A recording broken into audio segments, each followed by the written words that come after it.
Hello everyone, welcome back to our YouTube channel Inside Commerce Classes. My name is Zenu and once again I am here with a new video. This video is about meaning of accounting and characteristics of the accounting. I have made some videos about accounting terminology, so you can check those videos. Without wasting any time, let's begin our today's topic. Meaning of accounting. Accounting का मतलब क्या है? Accounting is the art of recording, classifying and summarizing in a significant manner and in terms of money, transactions and events which are in part of list of financial character and interpreting the results thereof. अब जो अगर हम इस पूरी definition को छोटे छोटे parts में तोड़ के पढ़ें तो इसका हमें पूरा मीनिंग और जो अकाउंटिंग की प्रोसेस है वो सारी की सारी समझ आएगी। अकाउंटिंग क्या है? Accounting is the art. Accounting एक कला है। कला क्या होती है? आर्ट क्या होता है? आर्ट होता है किसी पर्सन का वे ऑफ डूइंग थिंग्स, उसकी जो क्रिएटिविटी होती है हम उसको क्या बोलते हैं? आर्ट। तो अकाउंटिंग क्या है? आर्ट है। किस चीज का आर्ट है? रिकॉर्डिंग, रिकॉर्ड करना। किसको रिकॉर्ड करना है? ट्रांजैक्शंस को। कहाँ पे रिकॉर्ड करना है? जर्नल में। तो आर्ट हम बोल सकते हैं अकाउंटिंग क्या है? कला है रिकॉर्डिंग करने की जो भी ट्रांजैक्शंस होती हैं बिजनेस में। उसके बाद क्लासिफाइंग, जो भी हमने ट्रांजैक्शंस रिकॉर्ड करी है उसको क्लासिफाई करना है, तभी वो चीजें हमें अच्छे से समझ आएंगी। फॉर एग्जांपल अगर हमारे पास एक जर्नल है, हम उसमें डेली बेसिस पे ट्रांजैक्शंस रिकॉर्ड करते हैं। अब रिकॉर्डिंग करके वो 2, 3, 4 हमने जो जर्नल है वो भर दिए हैं, ठीक है।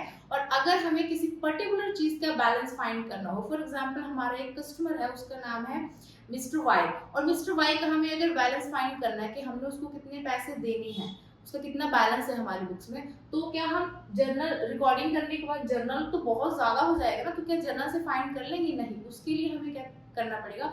उसका एक स्पेसिफिकली अकाउंट प्रिपेयर करना पड़ेगा। सारे ट्रांजैक्शन जो मिस्टर वाई से रेलेवेंट है वहां पे हम पोस्ट करेंगे, देन उसका हम क्या कर पाएंगे? बैलेंस फाइंड कर पाएंगे। That's why classifying of the transaction is very important. After that summarising. Summarising क्या है? समराइजिंग है समरी तैयार करना। एक बिजनेस में डे टू डे बेसिस अगर मैं बात करूं बहुत सारे ट्रांजैक्शंस होती हैं, और अगर मैं बात करूं इतनी सारी ट्रांजैक्शंस को रिकॉर्ड करके उनमें से कोई कंक्लूजन ड्रॉ करना is a very difficult task.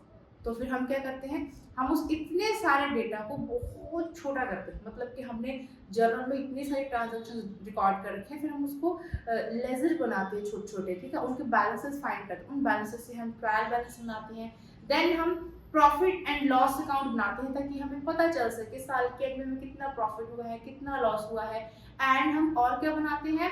Balance sheet बनाते हैं ताकि हमें पता चले कि हमारे पास कितनी एसेट्स हैं, कितनी लायबिलिटीज हैं। तो ये जो प्रॉफिट एंड लॉस अकाउंट बनाना है, trial balance profit and loss account बनाना है, बैलेंस शीट बनाना है, ये हमारा क्या है? समराइजिंग है। इस चीज को हम और डिटेल में पढ़ेंगे हियर।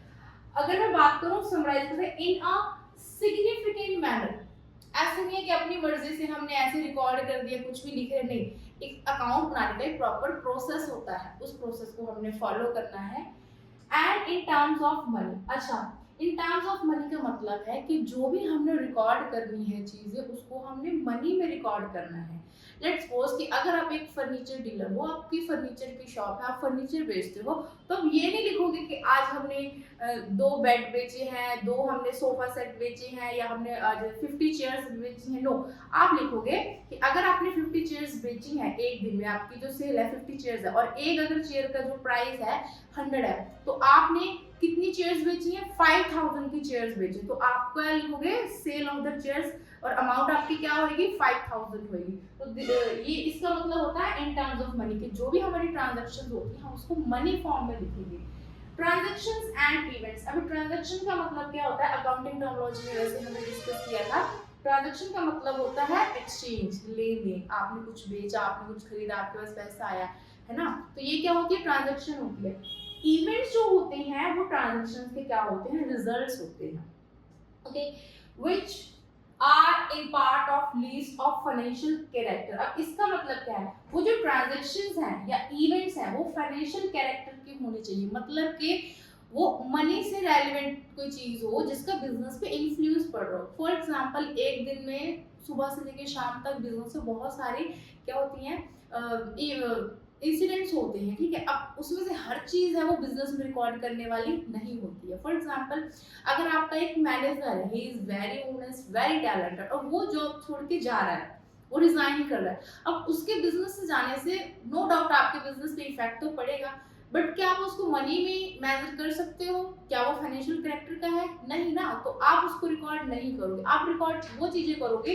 जो फाइनेंशियल कैरेक्टर की है। जैसे आपने कोई सेल करी, आपने कोई परचेज करी, तो वो फाइनेंशियल कैरेक्टर की है।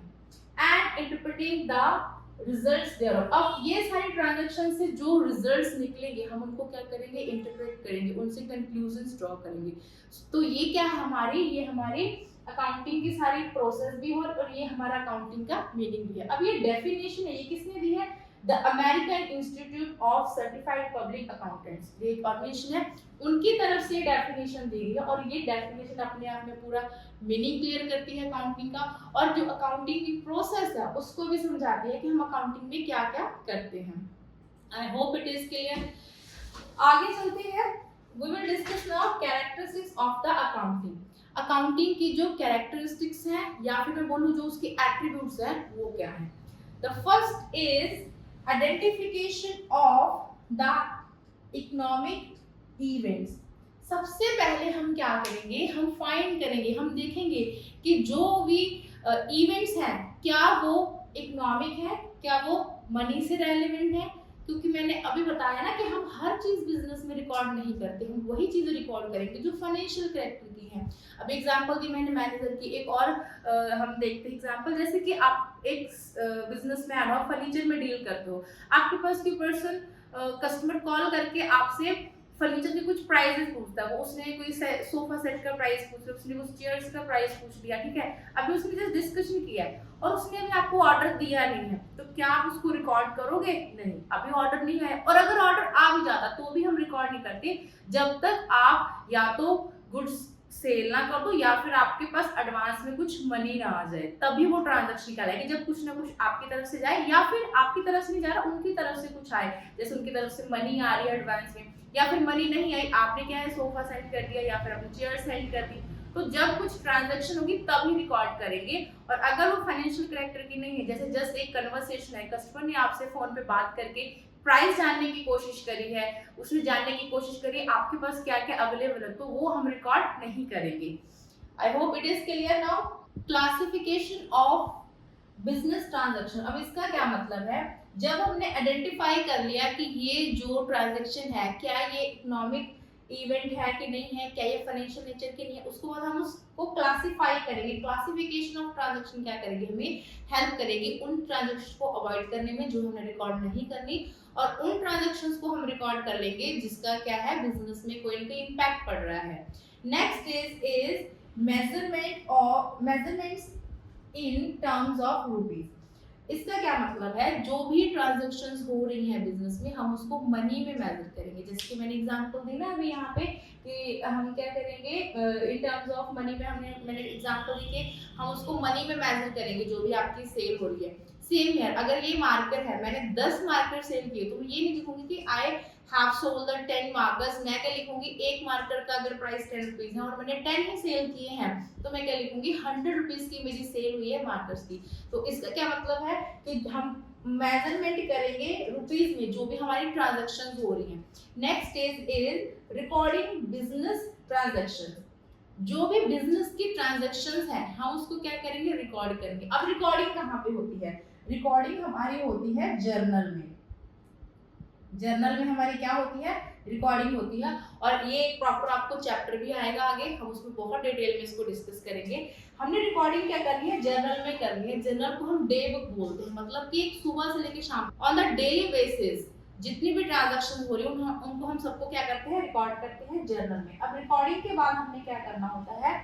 हमने समराइज करनी है बिजनेस ट्रांजैक्शन जितनी हमारी। अब समराइजिंग में क्या आ जाता है कि देखो मैंने बोला ना कि जब हम जर्नल में रिकॉर्ड करते हैं बहुत सारी ट्रांजैक्शन हो जाती हैं, और अगर हम उससे कोई स्पेसिफिक चीज का बैलेंस निकालना चाहें वो कांट हम नहीं कर सकते, तो उसके लिए हमें क्या करना पड़ता है? हमें लेजर बनाने पड़ते हैं। अब लेजर में हम क्या करते हैं हम एक पर्टिकुलर जो अकाउंट है प्रिपेयर करते हैं उसके नेम से, उससे रेलिवेंट चीजें ही रिकॉर्ड करते हैं। फिर से इसकी एग्जांपल लेते हैं। मान लो कि आपने कैश अकाउंट बनाया, आप देखना चाहते हो कि आपके पास कितना कैश अवेलेबल है ना। तो उसके लिए आप क्या करोगे, लेजर में कैश अकाउंट बनाओगे। आप देखोगे कि कितना कैश आता है आपके पास से, कितना कैश जाता है। तो उसकी हेल्प से आप एक पर्टिकुलर पॉइंट ऑफ टाइम पे आप कैश का बैलेंस जान सकते हो। या फिर अगर मैं बात करूँ, आपने स्टॉक अकाउंट बनाया, तो स्टॉक अकाउंट में क्या है, जो भी आपके पास स्टॉक आ रहा है या जो सेल वगैरह करो, तो आप स्टॉक से क्या कर सकते हो, देख सकते हो कि आपके पास एक पर्टिकुलर पॉइंट ऑफ टाइम पे कितना स्टॉक रखा हुआ है।